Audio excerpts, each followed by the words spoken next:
Justiça restaurativa.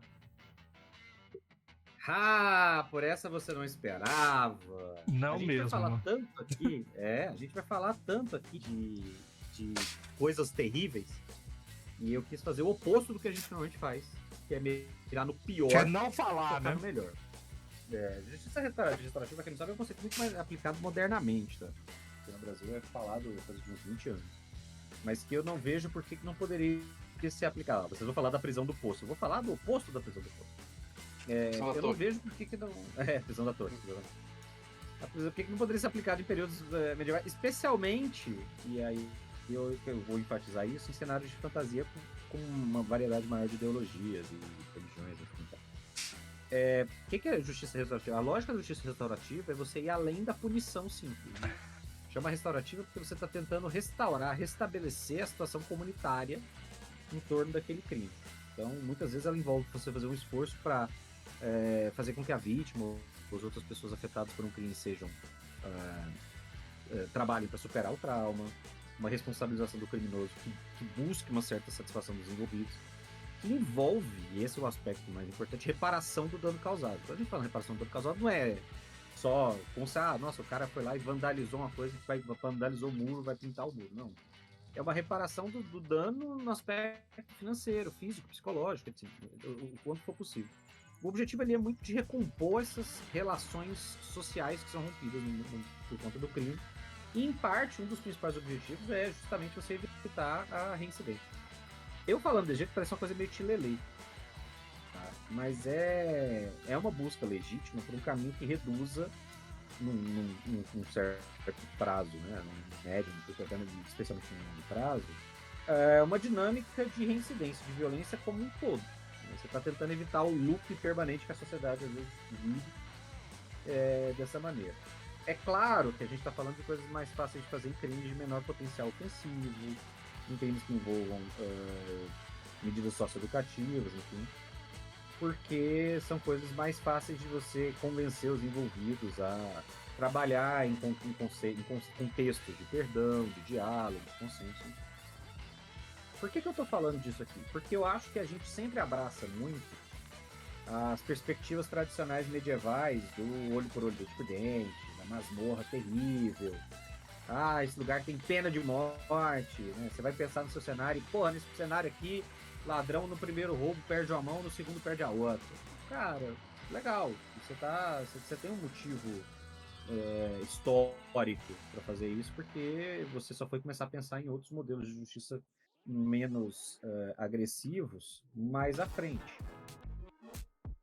Agora, o vermelho tá aí? O vermelho sumiu aí. Sim, senhora, estou aqui, cara. Você tá com saudade, Marcelo? Não, você ficou com saudade? Não, é só porque sem saber se tá funcionando.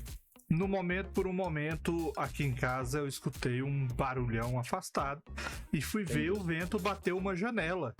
E como eu tenho sempre a dúvida que pode ser um fantasma, uma janela ou invasão alienígena, eu fui lá verificar, porque não foi dessa vez que eu vou para outro planeta.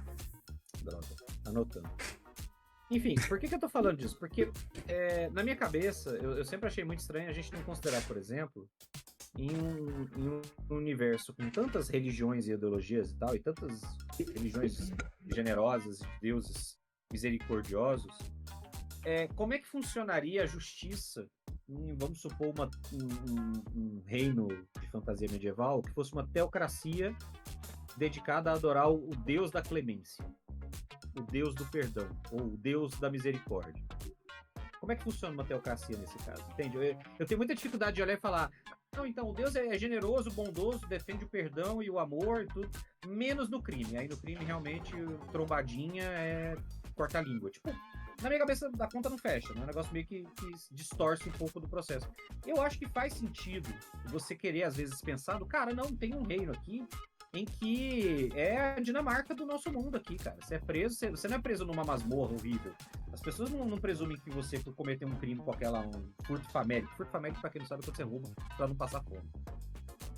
Um furto, o cara rouba lá um pedaço de pão e pronto. Por conta disso, ele vai passar 10 anos numa masmorra em que as chances dele morrer são enormes. Tipo, é um modelo literalmente medieval, mas você não precisa ser verossímil nesse ponto. Você pode fazer, não, cara, se você rouba o negócio, você você fica isolado durante um tempo, lá preso por um processo de reeducação. Nós vamos te matar, mas é só um pouquinho.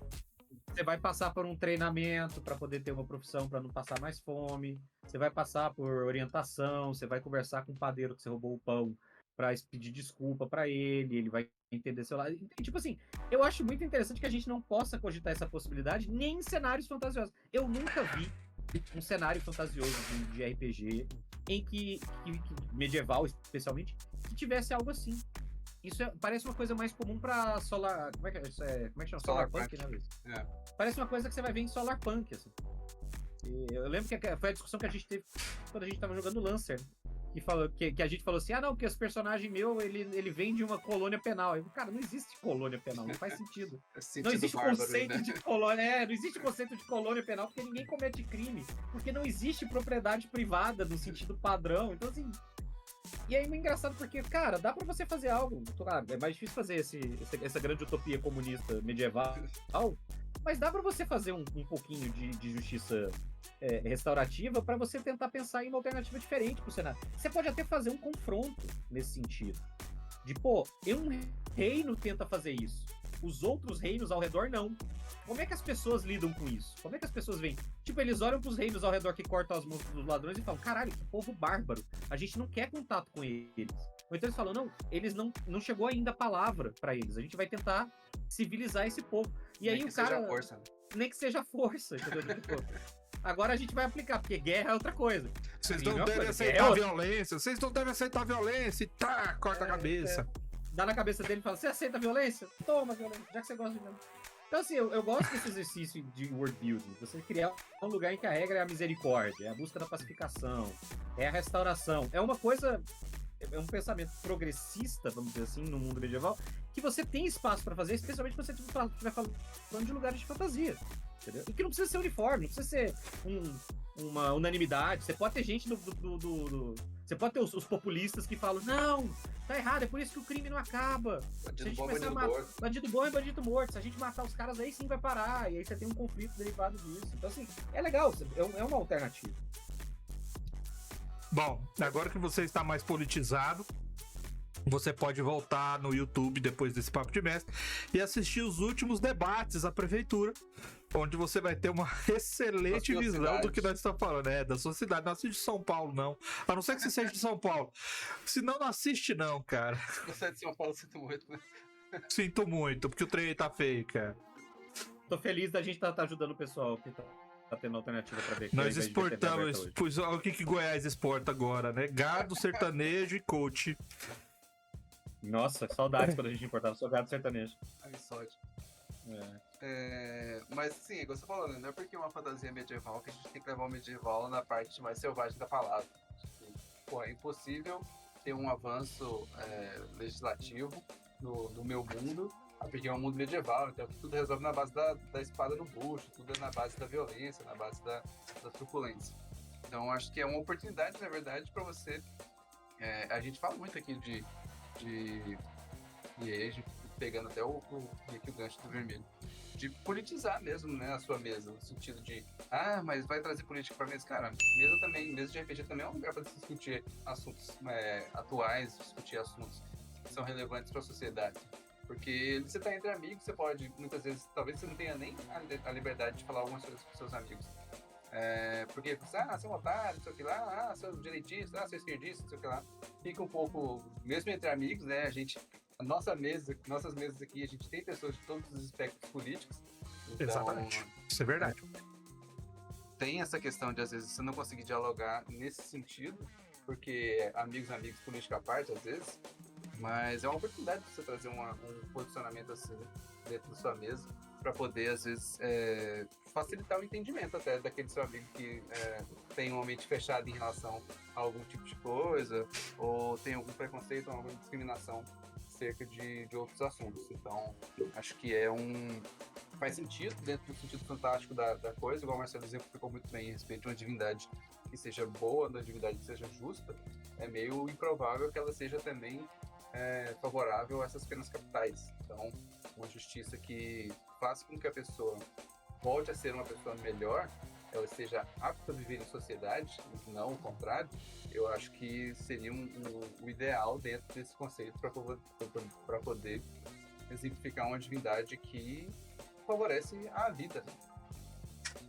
Eu gostaria de voltar a um argumento que foi lançado aí, só para fazer um disclaimer, que é o tal do pegar no gancho do vermelho. Apesar de eu estar aberto a muitas experiências da vida, tudo é conversado, tá bom? Então vamos com calma nessa história aí. Manda um e-mail, manda um WhatsApp, a gente conversa. Eu só queria falar um negócio que o Luiz falou. E assim, se você... não, eu não quero que seja isso. Assim, eu quero que seja... Eu sou muito edlord. Isso aí tá muito tilelê pra minha mesa. Então faz um negócio assim, fachada. Faz assim, a primeira... Você tem... É o reino da segunda chance. Você tem 2 chances só. Na primeira vez que você cometeu o negócio, é isso. Aí na segunda é morte. Então assim, você só pode cometer um crime uma vez. Que seja jogar lixo na rua. Seja jogar lixo no chão da rua. Entendeu? Ou então assim, não, a gente aqui é muito a favor disso. E aí você faz todo o processo, não sei o que e tal, passa o tempo na cadeia, respondeu, reparou o dano, beleza. Agora você vai passar pelo processozinho que a gente faz ali de lavagem cerebral pra não correr risco de você fazer isso de novo. Laranja mecânica. Tipo laranja mecânica. A gente vai resolver esse negocinho aí agora, você vai ter a versão na base do Beethoven. Na base do Beethoven. Quer fazer um negócio que seja, beleza, entendeu? Faz como fachada, mas eu acho que é um aspecto que pode ser curioso de você trabalhar, ao contrário do padrãozão, masmorra medieval, que se quiser jogar, quero mestrar um cenário com masmorra medieval, mestra busões e boletos. E lembrando que quando a gente fala assim... Uma prisão, né? Que busões e boletos já é uma prisão. E voltando aí, só essa questão de falar em fazer a lavagem cerebral ali, nós estamos falando de maneira hipotética e literária, tá? Nós estamos falando de literatura aqui, de RPG. Não vai tentar lobotomizar as pessoas por aí não, viu?